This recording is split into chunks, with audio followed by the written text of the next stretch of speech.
দেখো, আজ বাজার থেকে কতগুলো মোটা তাজা ডিমওয়ালা মাছ পেয়েছি। বাপরে, মাছগুলো তো বেশ সুন্দর।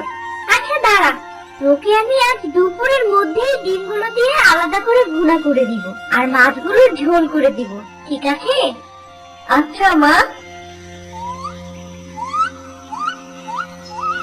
মা ছেলে মিলে কিসের কথা হচ্ছে শুনি? মাছের কথা শুনলাম মনে হয়। হ্যাঁ গো, ছেলেকে বাজার করতে পাঠিয়েছিলাম, সেখানে কতগুলো সুন্দর সুন্দর ডিমওয়ালা মাছ পেয়েছে দেখো। ওই দেখি দেখি। হ্যাঁ রে বাবা, আসলে তো মাছগুলো বেশ টাটকা, আর ডিমগুলো মনে হয় অনেক বড় হবে। হ্যাঁ বাবা, এই মাছের ডিমগুলো খেতে বেশ মজা হবে, তাই না? তা ঠিক বলেছিস, তবে আমি ভাবছি অন্য কথা। তুমি আবার কি ভাবছো? এখানে তো 5টা মাছ আছে, আমরা তো মানুষ মাত্র 3 জন। যদি আমরা এখান থেকে 2টো মাছ নিয়ে চাষ করি, তাহলে পরবর্তীতে এমন আরো অনেকগুলো মাছ হবে, আর পরে সেখান থেকে আরো মাছ চাষ করতে পারবো। তখন আমাদেরকে আর মাছ খুঁজতে হবে না বাজারে গিয়ে। এমনকি আমরা সেই মাছগুলো বিক্রি করে অনেক টাকাও উপার্জন করতে পারবো। বুদ্ধিটা তো মন্দ না বাবা। মা, তাহলে 2টো মাছ আলাদা করে একটা পানির পাত্রে রেখে দাও। মাছ যে চাষ করতে চাইছো, সেজন্য তো একটা ভালো জায়গা লাগবে নাকি? সেই ব্যবস্থা আছে কি? আহা, তুমি রাখো তো, পরে দেখা যাবে এগুলো। ঠিক আছে, তোমার যা ভালো মনে হয় করো।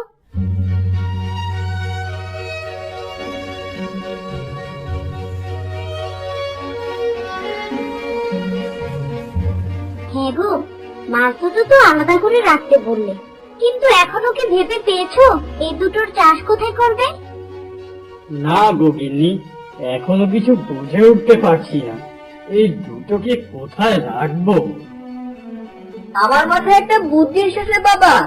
আমার বিশ্বাস এই উপায় অবলম্বন করে আমরা খুব সহজেই মাছ দুটো চাষ করতে পারবো। কি উপায় রে বাবা, বলে ফেল না।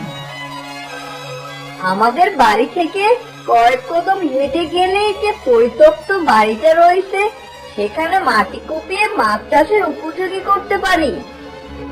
কি যাতা বলছিস? কার না কার ভিটে, সেখানে তুই তোর শখের মাছ চাষ করবি, তা আবার হয় নাকি? আর তো কোনো উপায় দেখছি না মা। আর উপায় খুঁজে না পেলে এত ভেবে কাজ নেই। তবু আমি সেই ভিটে বাড়িতে এভাবে মাছ চাষ করতে সম্মতি জানাতে পারছি না। ছেলের বুদ্ধি কিন্তু খারাপ না। সেই কত বছর ধরে এই বিটেটা পড়ে আছে বলতো? শুধু শুধু এভাবে ফেলে না রেখে আমরা যদি এখানে মাছ চাষ করতে পারি, তাহলে ক্ষতি কি? এখানকার মালিক যদি আসেও, তাহলে আমরা তার কাছ থেকে পুরো জায়গাটাই কিনে নেব। বিধাতা দিলে অন্তত এতটুকু জায়গা নেওয়ার মতো সামর্থ্য আমার আছে গিন্নি। তুমি অত চিন্তা করো না, আর শুধু শুধু ছেলেটাকে এভাবে বকো না তো। তোমরা বাবা ছেলে মিলেই তো তখন থেকে সব সিদ্ধান্ত নিয়ে যাচ্ছ। ঠিক আছে, যদি তোমাদের সেটা ভালো মনে হয় তবে করো, তবুও আমার কেন জানি মন সাড়া দিচ্ছে না।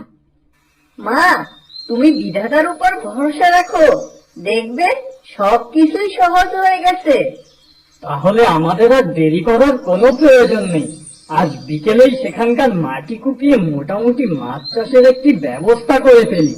কাল সকালে গিয়ে না হয় 2টো মাছ ছেড়ে দেব। না না, কাল সকালের জন্য অত অপেক্ষা করে কাজ নেই। মাছ দুটো যদি ওই ছোট পাত্রে থেকে মারা পড়ে, তখন তো সব কষ্টের বৃথা যাবে। তার চেয়ে বরং সাথে করেই নিয়ে যাও। ঠিক আছে, দাও তো বালতিটা।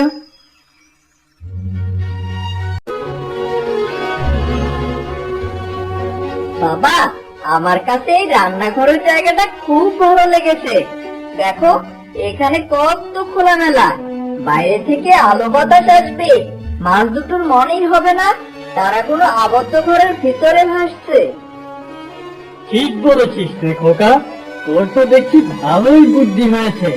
আয়, তাড়াতাড়ি কাজ শুরু করি।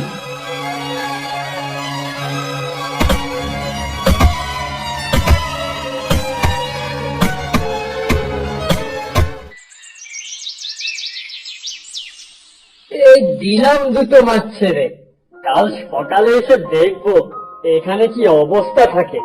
এখন চল, অন্ধকার হয়ে এসেছে, বাড়ি ফিরে যাই। হ্যাঁ বাবা, চলো।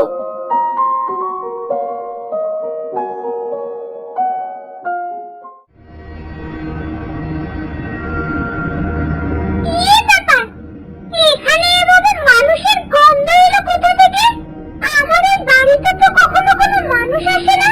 এ কি, মাছের গন্ধও তো পাচ্ছি। হচ্ছেটা কি আমার বাড়িতে?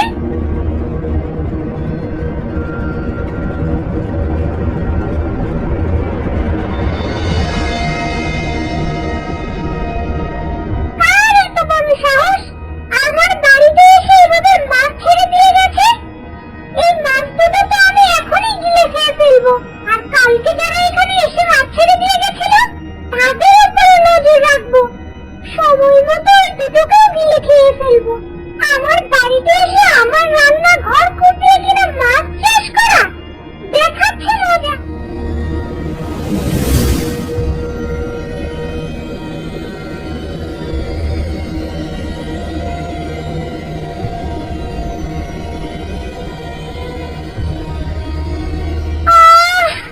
অনেকদিন পর কাঁচা মাছের স্বাদ পেলাম।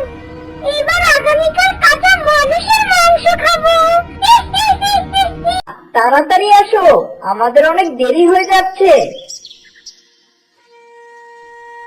উফ বাবা, যাচ্ছি তো। ছেলেটা রাত তর সইছে না, গিয়ে তো সেই মাছ দুটোকে দেখতেই পারবি তুই। সাবধানে যেও তোমরা, আর দুপুরের খাবারের আগেই ফিরে আসার চেষ্টা করো, কেমন?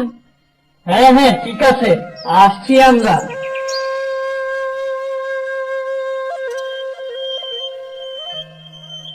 আচ্ছা বাবা, মাছ দুটো সারা রাত কি করেছে বলতে পারবে? কি আর করবে, নিজেদের মতো হয়তো গল্প করছে, কিভাবে ডিম দিবে, কিভাবে নিজেদের বাচ্চাগুলোকে বড় করবে। আবার হয়তো আমাদেরকে মনে মনে ধন্যবাদও দিয়েছে, আমরা ওদের রান্না না করার জন্য। আমার তো আর তরই সইছে না ওদের দুজনকে দেখার জন্য। এত উতলাই যখন হয়েছিস তখন তাড়াতাড়ি পা চালা।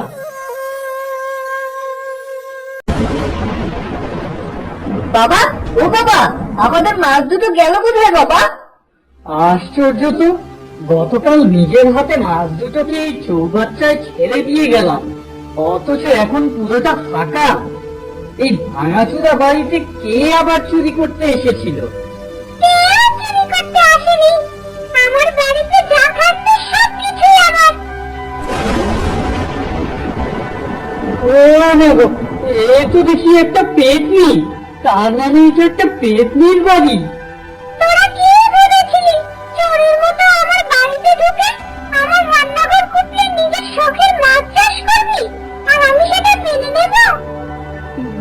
ভুল হয়ে গেছে, আমাদের ভুল হয়ে গেছে পেতনিমা, আমাদের ক্ষমা করে দিন। কখনো না, আমার বাড়িতে আমার অনুমতি ছাড়া প্রবেশ, আবার আমার অনুমতি ছাড়া মাছ চাষ। এখন তোদের দুটোকেও আমি গিলে খাবো, ঠিক যেভাবে গতকাল রাতে তোদের মাছ দুটোকে গিলে খেয়েছিলাম। এ বিধাতা, এখন আমি কি করব? এই পেতনির হাত থেকে একমাত্র তুমিই আমাদের রক্ষা করতে পারবে। এখন আর বিধাতাকে দেখে কোনো লাভ নেই, অনেক দেরি হয়ে গেছে। বাবা, তুমি চিন্তা করো না, আমার কাছে পোড়া কাঁচা লঙ্কা আছে। এই দুটো পেতনির গায়ে ছুঁড়ে মারলেই দেখবে এটি ধ্বংস হয়ে যাবে। কি বলিস, তুই আবার এগুলো কবে থেকে শিখে রেখেছিস? এত কষ্ট করার সময় নেই, তুমি দেখো আমি কি করি। ও পেতনি দিদি, আমাদের যে খেতে চাইছো তার নুন লঙ্কার ব্যবস্থা আছে কি? দেখো বাপু, নুন লঙ্কা দিয়ে যে কোনো কিছু খেলেই কিন্তু অমৃত স্বাদ লাগে। যদিও তুমি মৃত, তবুও ভেবে দেখো, মৃতের মুখে অমৃত স্বাদ কম কথা। তা তো তুই ঠিকই বলেছিস, কিন্তু আমার কাছে তো এসব কিছুই নেই। আরে নেই তো কি হয়েছে, আমার কাছে এগুলো সব সময় থাকে।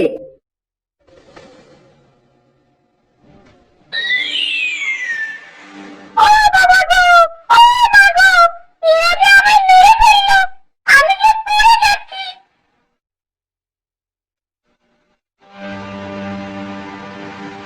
খোকা, তুই তো পুরো দুঃসাহসী রে। তোর জন্য আজ আমরা দুজনেই বেঁচে গেলাম। তা তো ঠিক আছে বাবা, কিন্তু আমার মাছ দুটো যে আর চাষ করা হলো না। আরে সে ব্যবস্থা হয়ে যাবে। আজ বাড়ি চল, কিছু দিনের মধ্যে আমি আবারও তোকে এমন কিছু মাছ এনে দেব। এরপর তোকে আমি চাষ করার ব্যবস্থাও করে দেব।